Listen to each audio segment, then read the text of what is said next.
Good morning, and hello. It is Friday morning, Australian Eastern Standard Time here in Melbourne, and we are still basking in what took place yesterday. This right here, the real estate Zoomathon, organised by Samantha from a lead agent, Mark, and Steve Carroll from Digital Live to raise money for an all-important charity called Hands Across the Water, which does organise and handle orphanages in Thailand and helps kids who have been left as orphans get a fair chance at life. And it was an incredible event that I'll just get rid of this graphic.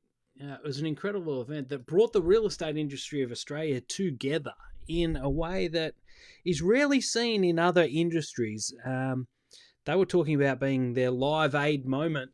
And I think that was true, but to bring it closer to home, for me, it really felt like the Good Friday appeal that we run out of here on Melbourne, where all the industry leaders of Melbourne get together and donate money to raise money for the Royal Children's Hospital. But this one, the real estate Zoomathon, was for raising money for these kids in Thailand, and it was an amazing event. Good morning, Lisa. Thank you for your kind words.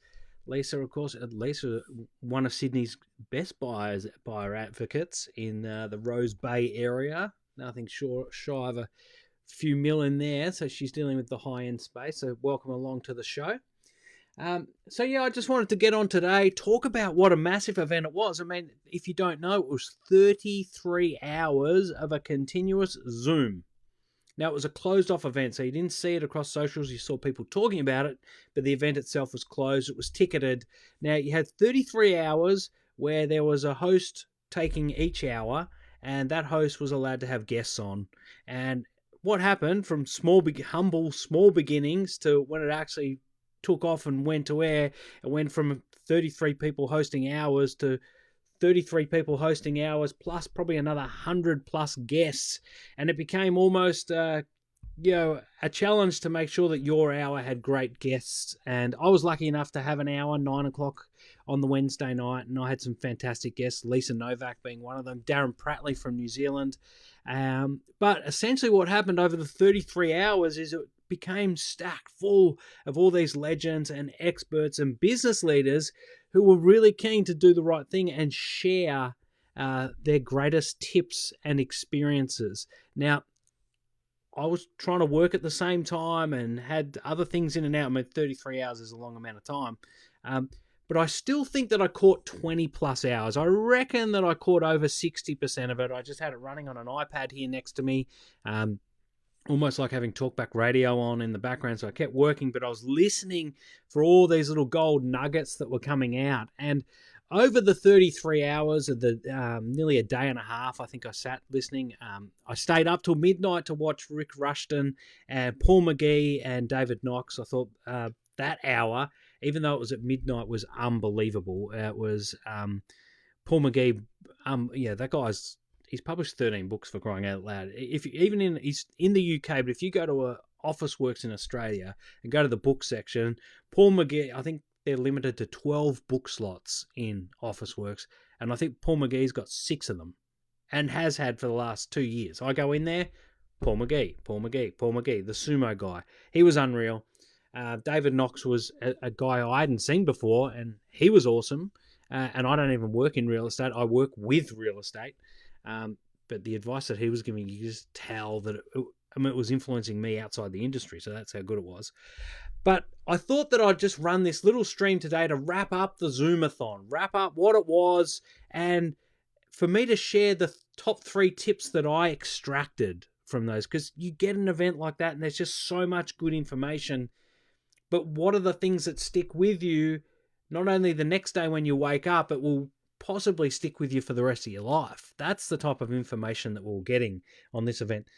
There was a bonus tip that I'll share with you now that I learnt with the Zoomathon, and that was that technology is hard, or as the boys say, tech is hard. I had some audio issues in my hour just for a couple of minutes, but we got around it and worked around it, and the show must go on. We got on with it. So my point is that you can't always rely on tech, and don't stress if it does go wrong, because every now and then it will. So it's your ability to get up and recover and keep going. So that was a lesson that I learned, and hopefully demonstrated fairly well on the event. So let's get to the top 3 tips that I reckon I took from the Zoomathon and listening to some of these really high-end, high-value individuals who I aspire to be like, or to hang around and to include in my circle.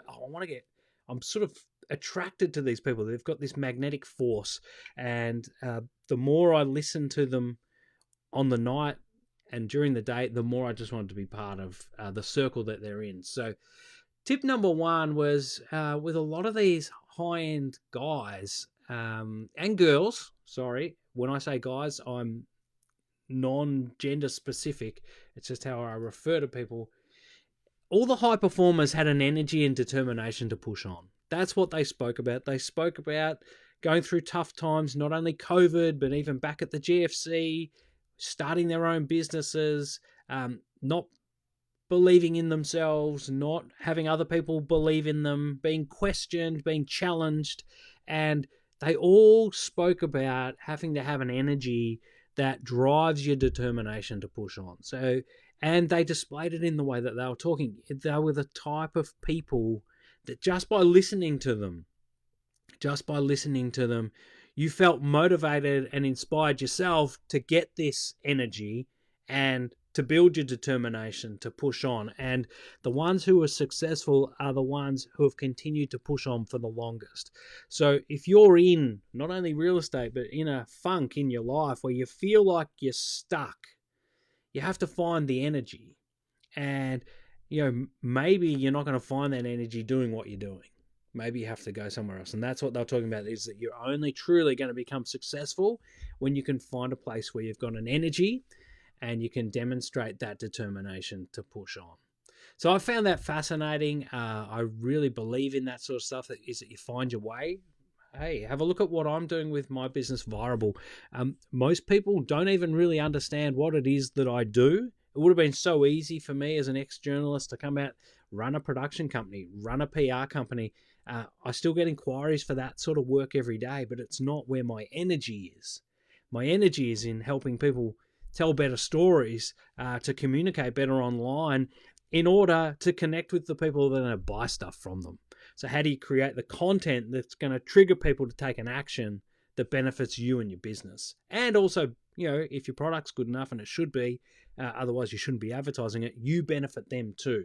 So everyone, all boats rise or lift on a rising tide. So that's, float on a rising tide, I think it is. So I think that's really important. That really resonated with me. Point number 2 was that these individuals, and you're talking about people who've been doing the same thing for 25, 30 years, they all had an understanding within the way that they were talking that they don't have all the answers, and that they never will have all the answers. So they're not trying, or have never perceive themselves as arriving at a point. So it was really interesting for me, because I think a lot of people say, oh, you're an author, you've written a book. Yeah, that's great. Yes, you've written a book. Here it is. Here's my book. I'm an author. And then you sit there and you wait. And guess what? Nothing happens. The work starts now that you've got the book. Yeah, it's not going to sell itself. This is where the work starts. Writing the book was actually the easy bit. Getting it in people's hands, that's the next challenge. These guys and girls, these women, these men, these leaders of industry, all spoke about having an understanding that they don't have all the answers. But they didn't let it slow them down. They just recognized that they didn't have the answers, and then they took the actions that they needed to take in order not to slow them down, so they could continue to progress forward. So that was either getting educated, getting a coach in to help them do it, or hiring people who could do the bit that they didn't understand, or didn't enjoy, or didn't want to understand, or didn't want to know about. Someone else to solve the problems, to the questions that they didn't have the answers to. And I find this a lot, is that you get people in business who create a lot of content on social media, but have no return for their efforts in both time and money. And sometimes what you need to do is you need to go and find someone who can help you understand and help you craft content that not only reaches more people, but in the return actually triggers people to take an action, like call you so they can book an appraisal, or call you so you can list their property. There's a science to it, and the understanding, or the first step of understanding why that's not working, is to understand that you don't have all the answers. That's the best way I can communicate it. And I thought that was really powerful because I've always imagined that the best of the best, well, they have all the answers. Here I am at the top of the tree. I'm the pinnacle. Of course I have all the answers. I'm the pinnacle. And what we discovered during the 33 hours of the Zoomathon is that the people at the top don't think like that at all. In fact, they probably think less like that. So society are programming kids, I don't know whether it was through school or university or through just consuming content, that I had this perception, probably not as, that was reinforced or broken down during the Zoomathon, that people at the top don't have all the answers. In fact, they think the other way and are very open to not having all the answers, and are very open to other people's opinions and ideas. And that is what makes them great, and that is what's helped them get to where they are. So I thought that was really a really powerful lesson to learn too. The final one is one that I preach this a lot. I think Lisa Novak summed it up really well. And, I preach it a lot myself. I believe in it a lot myself because I see people who don't do this, and I can see that they're stuck, and I can see that when you don't do this, that it holds you back the most. And that is the power of doing you. Now, this is just hidden away in the little corner here, so I'm going to move it up and I'm going to make it bigger because I think this is one of the biggest and most important things that you can focus on today. Now, by saying do you, if you don't really think about that statement, it can seem really simple, and you can say, "Oh, good on you, Jonathan.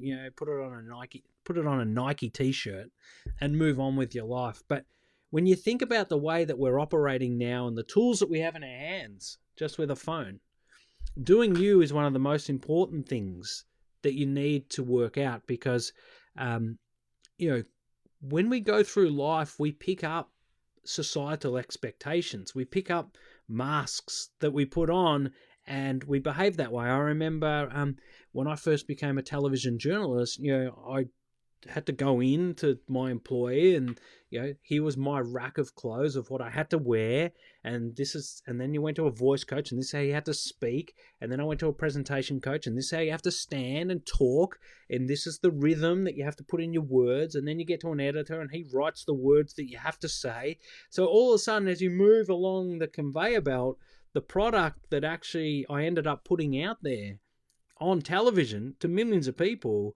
was not me at all. It wasn't a true reflection of me, and that was particularly true in the news game, and you still see it today. If you watch the news tonight, if you watch the journalists at 6 o'clock, or throughout the day now, because we've got a 24-hour news cycle, the journalists will speak in a similar pattern, and I call it journalese. They will report and talk in a way that normal people don't talk. And it's really weird that they do this, but it's because they're trained. And when they do that, it actually creates a disconnection now, because we're used to communicating, or we're becoming more accustomed to people communicating via video the way that they actually are, where when it was just the days of television, that was how people spoke on camera, if not acting in the movies. And so we sort of let it slide. But now that we're starting to see that you can be normal on camera, you can be an everyday person, when we see journalists, particularly TV reporters, who start talking in a way that isn't, the offender decamped in a southerly direction. No, the bad guy ran towards the train station. That's the difference between how we talk. And people who pick up camera phones and start creating their own content, they do it too. As soon as you turn on the camera, it is inherently easy for you to become someone else, because you feel as though you're being judged if you don't live up to that expectation. And there's plenty of people in the world who have preconceived ideas about who real estate agents are and how they should act, who journalists are and how they should act, how police should talk and politicians. Like, if you think about it, we know all this. So to actually be you is a lot more complex than the two words on the screen. You have to really strip it back. I mean, I copped some comments during the Zoomathon at 9 o'clock because I turned up wearing a suit and tie, black tie. I came up with the idea that, we're 9 o'clock at night. That was the lounge.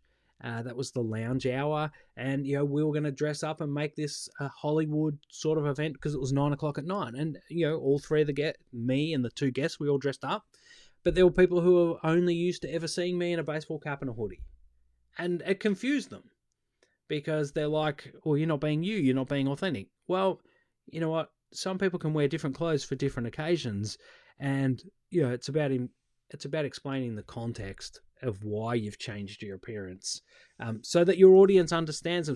So while you've got to be you, you've also got to bring your followers along with the changes that you make in your life. So I think that was really important. I think the Zoomathon was incredible.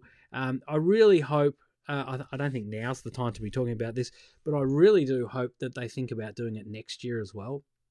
I think it's got so much legs on it. They cracked the $100,000 barrier. Like, that is incredible. I mean, this is real estate as an industry, it suffered some changes during COVID, but houses were still selling and properties were still selling. It was just a lot harder to get it done. And people are battle weary at the moment, after the last 2 years. And so for them to all come together, and this is a competitive industry, these were agents who week to week, day to day, are fighting with the other or competing against the other to get the listings, to get the stock, to be the number one agent of their patch. But for this event, they all came together and raised $100,000 for a charity in Thailand.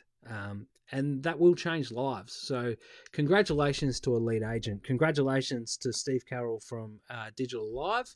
And congratulations to everyone who was involved, everyone who showed up, everyone who helped, particularly the behind-the-scenes team. They were awesome. Team Mark, hashtag Team Mark.